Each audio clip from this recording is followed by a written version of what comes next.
temos o prazer de receber o Renan Santos, ele que é um dos fundadores do Movimento Brasil Livre e atual pré-candidato à presidência da República pelo partido Missão, Reginaldo Osnildo. Inclusive presidente do Missão, se não me falha a memória, né? Renan, vamos lá, a gente pensou uma dinâmica mais... Você esteve na nossa rádio também, do grupo lá na Cidade Indígena, em Criciúma ontem, conversou com o Denis Luciano, e eu acompanhei a conversa, vi que foi uma conversa... é verdade, é do meu grupo, agora que eu me toquei. E mais fluida. O que nós pensamos aqui, até para você conseguir conversar, tudo que precisa conversar com os nossos ouvintes, a gente pensou algo mais dinâmico. Separamos várias perguntas, mas não vai ser rígido. Se de repente fluir para um determinado caminho, a gente segue o fluxo, tá? Sou um soldado de vocês. Façam o que quiser. Primeira questão, para já ir direto ao ponto, né? O MBL sempre foi um movimento mais de bastidores, articulação, participou do impeachment da Dilma, né? Enfim, e aí resolveu criar um partido. Partido Missão, oficializado recentemente, né? A principal pergunta que a gente tem que fazer, tendo em vista, inclusive, que os nossos ouvintes são mais alinhados à direita. Qual é a principal diferença ideológica do Missão para Novo, para PL, enfim... Bom, vamos lá, de maneira rápida, falando do PL. Primeiro, o PL não é um partido de direita. O PL é um partido do centrão que esteve presente em todos os escândalos de corrupção da Dilma, tanto no Petrolão quanto no Mensalão. E aí agora ele recebeu os bolsonaristas dentro. E aí ele, basicamente, Valdemar da Costa Neto, que sempre foi aliado do PT, agora ele ganha dinheiro divulgando o bolsonarismo por aí. Tanto que ele nem sabe muito como fazer. Ele foi uma dessas manifestações, aí ele foi discursar, quis falar que ele Deus, pátria, família do Bolsonaro. Ele falou, Deus, com família, pela saúde, um negócio... né, complicado. Então, eu nem tenho como comparar com o PL. O PL é apenas um partido do centrão. O Partido Novo surgiu como um partido liberal, com o Amoedo. E aí o partido foi tomado por bolsonaristas. Hoje o PL é um partido linha auxiliar do bolsonarismo. Então você tem o Bolsonaro, e aí você tem o... Se eu falei para ele, o Novo, né? O Novo quer mostrar que ele é mais bolsonarista que o próprio Bolsonaro. Tanto que todos os candidatos a deputado pelo Novo são bolsonaristas. Eles não estão defendendo o Zema como pré-candidato, estão defendendo o Flávio. Teve agora o candidato no Maranhão, lá dele, estava, não, o Flávio, estou acompanhando o Flávio aqui, como é que é? Né? Você não tem candidato a presidente? O candidato de vocês deveria ser o Zema, né? E aí as proposições do Novo é ser bolsonarista. Fora que vai ter uma outra coisa um pouco mais liberal aqui e ali, mas eu acho que é ainda pouco consistente. Ao bolsonarismo, vamos categorizar também. O bolsonarismo é um conjunto de chavões. Então eles, nós estamos aqui pela família, nós defendemos Deus. Beleza, saindo dos chavões, quais são as propostas? Eu não consigo saber quais são as propostas. Perguntaram pro Flávio Bolsonaro num evento agora, no Fórum da Liberdade, lá no Rio Grande do Sul, quais eram as propostas dele para a presidência da República, e ele falou que pretende não falar porque isso pode tirar voto. Aí eu fico, então, né, la garantia sou eu, confia que é a estratégia que o Lula adotou inclusive em 22, não dá proposta nenhuma. Nós temos uma agenda e uma linha de propostas clara, e nós temos uma perspectiva de Brasil. Eu começo pelo final, onde eu quero chegar? Eu quero que o Brasil seja uma das 5 nações mais importantes do mundo daqui a 30 anos. Com base nessa proposição, como tornar o Brasil uma das 5 nações mais importantes do mundo nos próximos 30 anos, aí eu vou criando as propostas. Para ela chegar nessa posição, ela tem que ter dinheiro. Para ser rica, ela tem que ter uma agenda de competitividade, tem que aumentar a complexidade, tem que absorver a parte tecnológica, inteligência artificial, tem que usar a energia e os recursos naturais a favor. Para ela ser poderosa, ela tem que ter soberania, ela tem que destruir as favelas tomadas pelo tráfico e transformar as pessoas em cidadãos que moram em bairros e são respeitados. Ela tem que ter uma infraestrutura e espalhar seus produtos e sua influência regional para toda a América do Sul, para a África, para os países de língua portuguesa no mundo. É um país que tem que vender cultura para o mundo, tem que ter soft power, igual hoje a Coreia tem também. É um país que tem que qualificar a sua mão de obra e ter produtos mais complexos. Então, quando eu começo a olhar de trás para frente o que eu quero ser, aí eu começo a trazer propostas, e essas propostas podem ser propostas classicamente chamadas de direita, como eu posso trazer coisas que eu vi, por exemplo, na China. A China tem um modelo de administração de cidades e províncias que funciona. É direita ou esquerda? Não sei, eu só sei que funciona. E eu quero pegar o que funciona e vou trazer. Vi coisas incríveis em El Salvador. O Nayib Bukele, o presidente lá, tem soluções incríveis para segurança e para parte de saúde. Quero. É de direita, de esquerda? Não sei, acho que é de direita, mas eu quero que funcione. Então, com base nisso, vocês podem comparar a gente. A gente está tornando público as propostas, mesmo quando impopulares.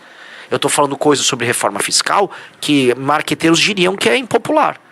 Que vai precisar fazer uma outra reforma da Previdência, que eu vou precisar mexer na Previdência de militares, que eu vou precisar mexer na Previdência do funcionalismo público para igualar do setor privado.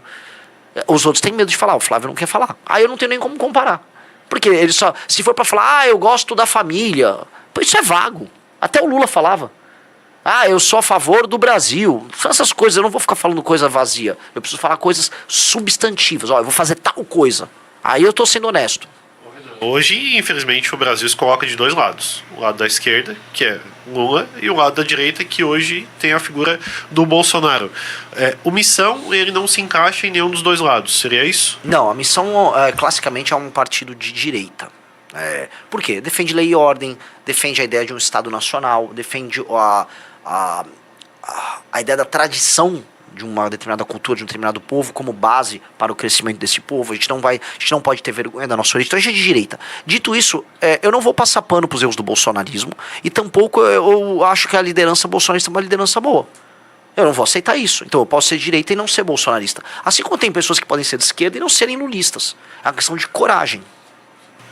Para quem está nos acompanhando e quiser fazer perguntas, a gente orienta que façam as perguntas no canal do YouTube, porque depois toda a equipe do pré-candidato Renan pode ir lá depois e responder vocês pessoalmente. A gente vai dar mais vazão aqui porque a gente separou para perguntar, tá?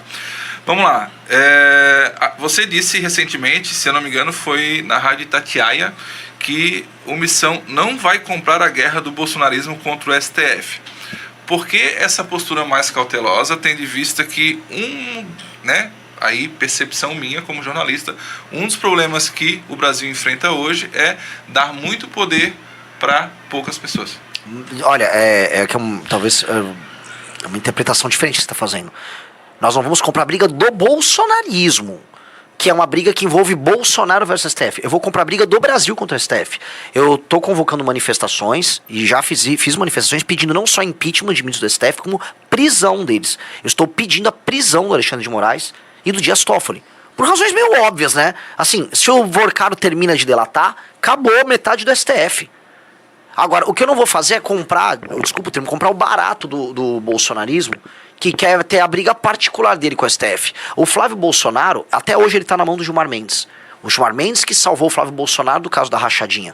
Que não é que ele foi inocentado. Ele fez um acordo, ele passou a defender o STF lá no Senado, passou a sabotar qualquer iniciativa que viesse a causar problemas para o STF no Senado, enquanto o Gilmar Mendes salvava ele. E o Gilmar e o Toffoli salvavam ele da rachadinha. Aí eu tenho que comprar o barulho do Flávio, que faz acordo com o STF, do Flávio que estava se reunindo com os petistas para saber se o Bessias seria nomeado para o STF, do Flávio que foi favorável à nomeação do Zanin, do Cristiano Zanin, advogado do Lula para o STF. Eu não vou comprar a briga dos bolsonaristas, eu vou comprar a briga do Brasil. O ministro do Supremo que está envolvido no escândalo do Banco Master tem que cair. Ponto. Então é diferente. Eu acho que o STF é um problemaço. É um dos top 5 maiores problemas do Brasil hoje. Tranquilamente. Então, é só diferente a abordagem. Eu vou comprar uma perspectiva brasileira do problema, não uma perspectiva do Bolsonaro. Qual seria a atuação do STF, do Supremo, na sua visão e na visão do Missão? A atuação ideal? A atuação ideal é tratar apenas de matéria estritamente constitucional. Por exemplo, eu vou dar o ouvinte tem que entender. O STF, nosso, ele é bizarro a ponto de ter 8.000 ações que circulam no STF. Nos Estados Unidos, a Suprema Corte... Chuta, se o Brasil é 8.000, a Suprema Corte dos Estados Unidos tenta dar um chute. Quanto você acha que é? Eu ouvi ontem. Você ouviu então... 50 só. 50. 50. Não 50 mil, 50 ações. No Brasil, 8.000. Lá, eles ficam lá discutindo questões constitucionais. Olha, é uma discussão sobre liberdade de expressão, não sei o que, beleza, uma grande discussão. E super discreta. Aqui no Brasil, os caras querem aparecer da entrevista, querem falar, acontecer, e tratam de qualquer tema. Aí, como 8.000 ações vão cair lá, vão cair ações de interesse econômico, aí o ministro do Supremo manda um parente montar um escritório de advocacia. Isso é um absurdo.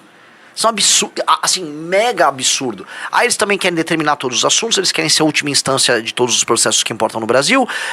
Se você tem um processo legislativo que funcione, um tema passa na Câmara, no Senado, e o presidente sanciona, aí vai o PSOL e entra com uma ação no STF, aí o STF pode decidir se aquilo que passou no Congresso vale ou não. Ou seja, tá tudo errado. Então a gente tem que reduzir os poderes do STF para tratar apenas de questões constitucionais e não ter nenhuma ação que envolva um político indo no STF. Então, o político, vamos supor, o político tem um caso criminal, um deputado. Quem é que vai julgar? Tem que ser uma corte política feita com desembargadores dos estados.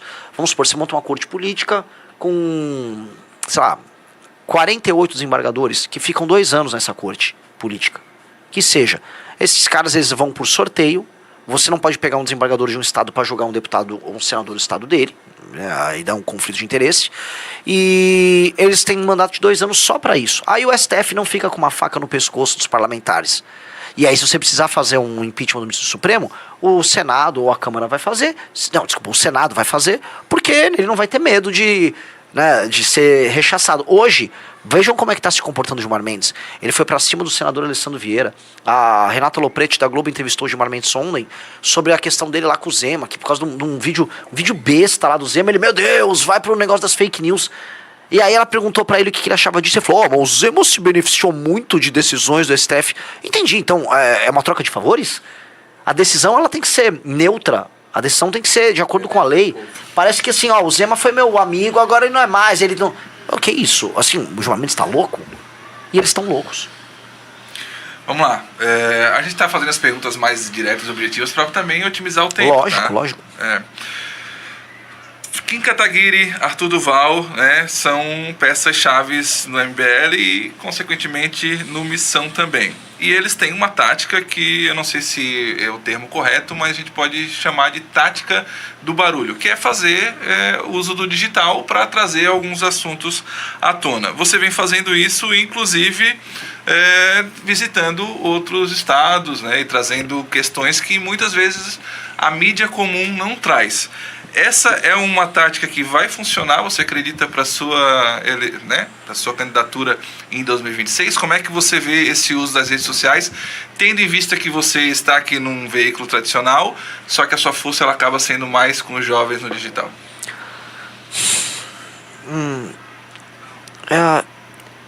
Eu não sei se é uma estratégia específica ou se aconteceu naturalmente.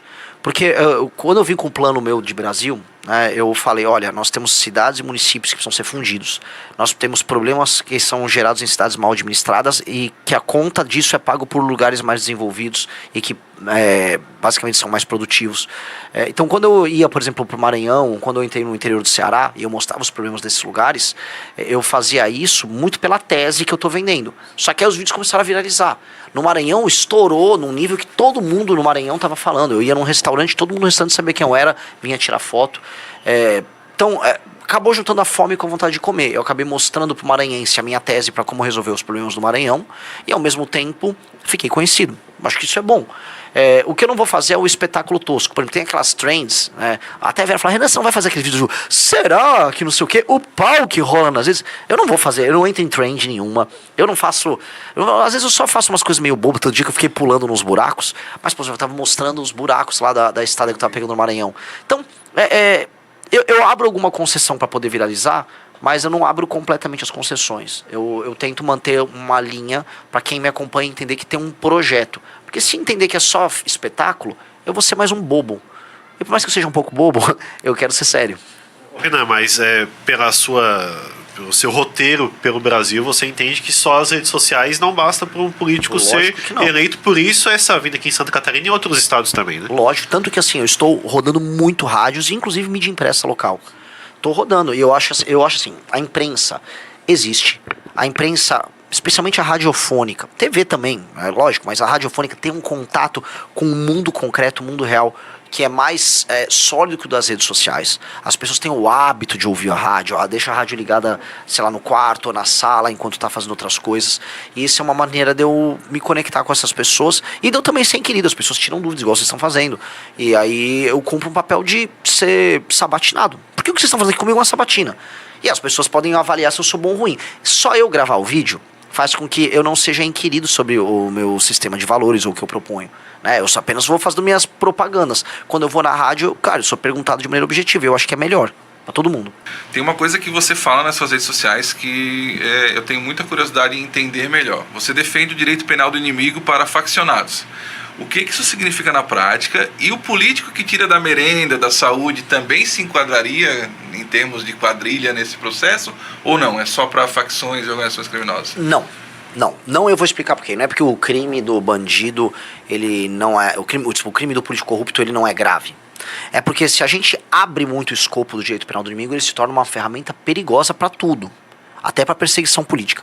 O direito penal do inimigo, para quem não está nos ouvindo aqui, tem que entender, é uma teoria criada por um jurista alemão que já foi aplicada em alguns outros países. Que ela significa o seguinte: grupos que negam o Estado Democrático de Direito naquele país, que negam os direitos das pessoas e que estão permanentemente em cometimento de crime, como por exemplo organizações terroristas, o direito não pode ser igual para eles como ele é para qualquer outra pessoa. Por quê? Eu vou dar um exemplo. Um cara que pertence a uma organização terrorista islâmica, ele está respeitando os direitos das pessoas? Não. O que ele faz quando ele tem poder? Ele mata, ele tortura, ele trafica, ele tem um grupo que basicamente está permanentemente negando a existência daquele Estado. E, em geral, ele faz por objetivos políticos. Uma organização terrorista sempre tem um objetivo político, objetivos religiosos, objetivos de poder puro e simples, que envolve poder econômico. Quando ele fala, então, que tem que ter uma legislação especial, uma pessoa que pertence a uma organização terrorista, ela não pode ter, por exemplo, presunção de inocência. Então, quando um policial aborda ela e vê que, pô, esse cara pertence a uma organização terrorista, ela vai ter que ir presa direto.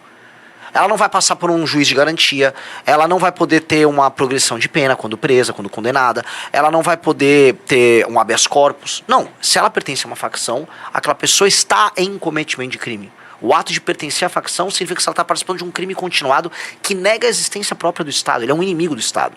Então o direito penal do inimigo ele tem que ser usado só para um grupo muito específico de pessoas. Porque o direito contra essa pessoa vai ser muito pesado e muito veloz. O nome, inclusive, técnico usado é direito penal de terceira velocidade. Que ele tem uma velocidade muito alta. Ele tem a pena muito dura e a velocidade é alta. Pois bem, se eu fico enquadrando qualquer coisa nisso aí, já uma pessoa que tem uma opinião política diferente é enquadrado. Por exemplo, agora tá passando esses projetos lá... Passou um projeto com voto da direita, né, voto do Flávio, né, o PL da misoginia, em que qualquer um que fale qualquer coisa que não seja vista pelo movimento feminista como adequada está incorrendo em um crime similar à injúria racial, que é inafiançável. Então vamos lá. Esse cara pode ser enquadrado também no direito penal do inimigo, que aí a esquerda faria. Não pode. Então a gente tem que fazer um enquadramento muito simples, que inclua as facções criminosas, e apenas as facções criminosas, e eventualmente um grupo terrorista que apareça no Brasil, e só. Contra o resto, leis duras e penas duras. Então, contra um político corrupto, penas muito duras. Investigação pesada, Polícia Federal independente, COAF independente. E aí, esse cara roubou merenda, vai ficar preso por muito tempo. O que eu tô falando esse cara vai ter o direito de defesa dele? Vai. Igual sei lá, se você brigar no trânsito com alguém, dá um socão no sujeito, derrubou o cara, beleza, você vai ter seu direito de defesa. Agora, o faccionado não. O faccionado, ele tá num status especial. O cara que rouba a merenda, ele tem que ser preso. Mas ele não está participando de um grupo que está torturando pessoas, que está tomando áreas do território brasileiro e retirando o direito de ir e vir das pessoas. Selecionando se a filha de uma pessoa que mora numa comunidade, se ela for bonitinha, se ela vai ou não vai namorar com alguém, se ele gostou dela, ela tem que fugir de lá se ela não quiser. Senão ela até é estuprada, como acontece em alguns lugares. Então, é bem importante a gente colocar isso, porque o direito penal do inimigo é uma arma muito pesada. Ele só tem que ser usado em casos especiais. E o principal combate às facções criminosas, PCC, Comando Vermelho e outras que estão aí entranhadas no Brasil? Sim. Se você não criar essa excepcionalidade, você não vai conseguir derrotar eles. Porque, veja, se a gente muda as leis penais, as leis de processo penal, o que nós vamos fazer, ou seja, a gente aumenta as penas e acaba com aquelas mamatas de tipo progressão de pena, saidinha, você consegue diminuir o crime. Acho que o crime vai começar a cair. Porque o bandido ele tem que ter certeza da punição e ele tem que saber que as penas são altas. Primeira coisa. Então, nós temos que fazer isso. Só que as facções, elas estão muito poderosas. A gente ficou sem fazer nada contra elas por décadas. E agora o PCC controla, assim, de áreas do Porto de Santos, Baixada Santista, tem grandes empresas fazendo lavagem de dinheiro, é um complexo multibilionário. O Comando Vermelho que contrata, vamos dizer, que é dono de áreas do território brasileiro. Fui entender que lá em Criciúma, aquela favela que eu visitei ali, o Pinheirinho, é com uma facção que é ligada ao Comando Vermelho, que é uma franquia do Comando Vermelho. Pô, gente, isso tem que ser destruído. E hoje, para destruir isso, tem que ter um status especial, porque só o que nós temos como lei não basta. Se bastasse, o BOP tinha resolvido isso no Rio. E eles falam, não dá, eu preciso que vocês mudem as leis para a gente conseguir resolver. Educação em primeiro lugar é uma pauta, inclusive, que o grupo defende muito aqui. A gente tem um projeto muito legal, inclusive, nesse sentido, porque entendemos e defendemos que a educação pode ser a virada de chave para o Brasil. Qual é a missão do Partido Missão para a Educação? Vamos lá, você, bem rápido, a gente identifica a educação pública brasileira como uma educação muito problemática que parte de premissas erradas. Primeira premissa errada, a gente gasta mais com o ensino superior do que com o ensino básico, ou seja, não adianta nada formar uma pessoa mal formada que chega analfabeta funcional no colegial e falar, não, agora você vai para a faculdade. Ela não vai conseguir faculdade.